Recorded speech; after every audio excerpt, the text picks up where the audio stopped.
Hi, hello, my dear students, my dear children, welcome to Social Science Tutor channel. Today we are starting part 2 class of our chapter 1 Invasion and Resistance. പ്രിയപ്പെട്ട എട്ടാം ക്ലാസ്സിലെ കുട്ടികളെ നമ്മുടെ social സയൻസിൻ്റെ vacation കാലത്ത് നമ്മൾ chapter 1 start ചെയ്തു. Part 1 video നിങ്ങളെല്ലാവരും കണ്ടെന്ന് വിചാരിക്കുന്നു.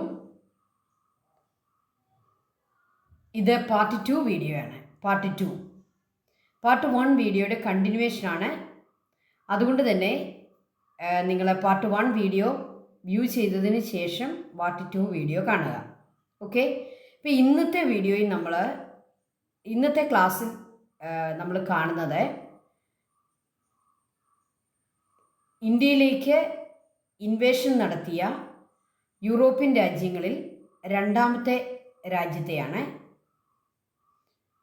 ആദ്യം നമ്മൾ ഏത് രാജ്യത്തെയാണ് കണ്ടത്? പോർച്ചുഗൽ അല്ലേ? പോർച്ചുഗൽ എന്ന് പറയുന്ന രാജ്യത്തെയാണ് നമ്മൾ കണ്ടത്. ഇന്ന് രണ്ടാമത്തെ രാജ്യം, അതായത് ഡച്ച്, നെതർലാൻഡ്, ഹോളണ്ട് എന്ന് പറയുന്ന രാജ്യത്തെ ആളുകളാണ് ഡച്ച്. നെതർലാൻഡ് എന്ന് നമ്മൾ ഇന്ന് വിളിക്കുന്ന രാജ്യമായിരുന്നു ഈ ഡച്ചുകാരുടെ മാതൃരാജ്യം. അവരുടെ മാതൃരാജ്യം നെതർലാൻഡാണ് അല്ലെ ഹോളണ്ടാണ്. ഹോളണ്ട് എന്ന് പറയാം, അത് പഴയ പേരാണ്. ഇപ്പോൾ ആ രാജ്യം അറിയപ്പെടുന്നത് നെതർലാൻഡ് എന്നാണ് അറിയപ്പെടുക. ഓക്കെ, അപ്പോൾ രണ്ടാമതായിട്ട് ഇന്ത്യയിലേക്ക് അല്ലെ പ്രത്യേകിച്ച് കേരളത്തിലേക്ക് എത്തിയ യൂറോപ്യൻ ശക്തിയായിരുന്നു ഈ ഡച്ചുകാർ. എങ്ങനെയാണ് നമ്മുടെ രാജ്യത്ത് വന്നത്? അവരുടെ ഉദ്ദേശങ്ങൾ എന്തൊക്കെയായിരുന്നു? ഡച്ചുകാരുടെ പ്രവർത്തനങ്ങൾ എന്തൊക്കെയായിരുന്നു? ഏതെല്ലാം സ്ഥലങ്ങളിലാണ് ഡച്ചുകാർ പ്രവർത്തിച്ചത്? ആരാണ് ഡച്ചുകാരെ തോൽപ്പിച്ചത്? അപ്പോൾ നമുക്ക് നോക്കാം. അവിടെ പ്രധാനപ്പെട്ട ഒരു കാര്യമാണ് ഈ കൊളച്ചൽ വാറിൽ ഡച്ചുകാരെ പരാജയപ്പെടുത്തിയ ട്രാവൻകൂർ സ്റ്റേറ്റിൻ്റെ രാജാവിനെയാണ് നിങ്ങളിവിടെ കാണുക. മാർത്താണ്ഡവർമ്മ, മഹാനായ മാർത്താണ്ഡവർമ്മ ഡച്ചുകാരെ പരാജയപ്പെടുത്തുകയും ഡച്ച് അധിനിവേശം ഇവിടെ അവസാനിക്കുകയും ചെയ്തു. ഓക്കെ, അപ്പോൾ അന്നത്തെ ആ കൊളച്ചൽ വാറിൻ്റെ ഹീറോസിനെയാണ് നിങ്ങളിവിടെ കാണുക. നമ്മുടെ വീഡിയോയിൽ ഇതെല്ലാം വിശദമായിട്ട് ടീച്ചർ പഠിപ്പിക്കുന്നുണ്ട്. ഡച്ചുകാരുടെ വരവ്, അവരുടെ പ്രവർത്തനങ്ങൾ, അവരുടെ ഇമ്പാക്റ്റ്, ഡച്ചുകാരുണ്ടാക്കിയ ഇമ്പാക്റ്റ് എന്തൊക്കെയാണ്.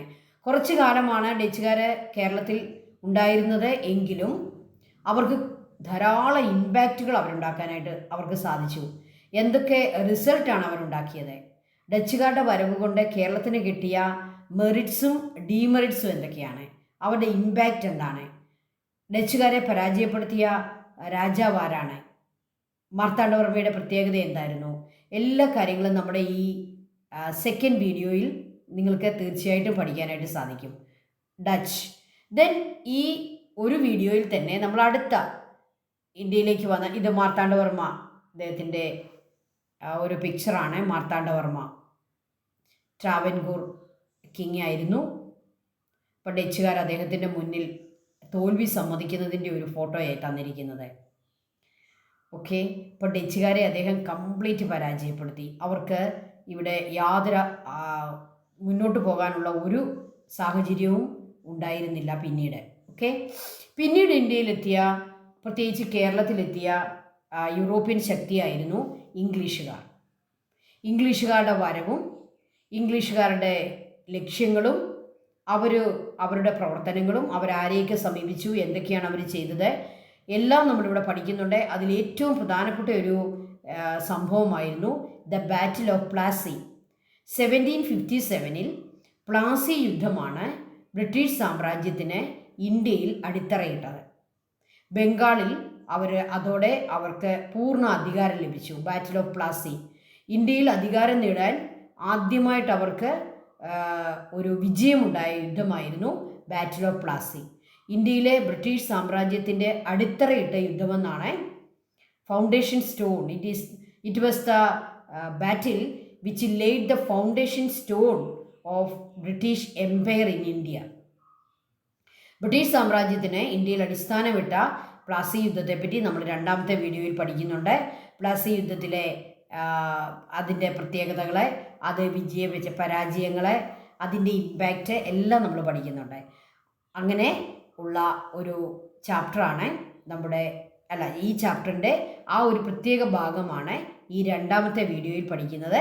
തീർച്ചയായിട്ടും നിങ്ങൾ വീഡിയോയുടെ ലിങ്ക് ടീച്ചറെ ഈ വീഡിയോയുടെ ഒപ്പം നമ്മുടെ 9 മാസം മുമ്പ് ടീച്ചർ ഇട്ട വീഡിയോ നമ്മുടെ ചാനലിൽ നിങ്ങൾക്ക് ലഭ്യമാണ്.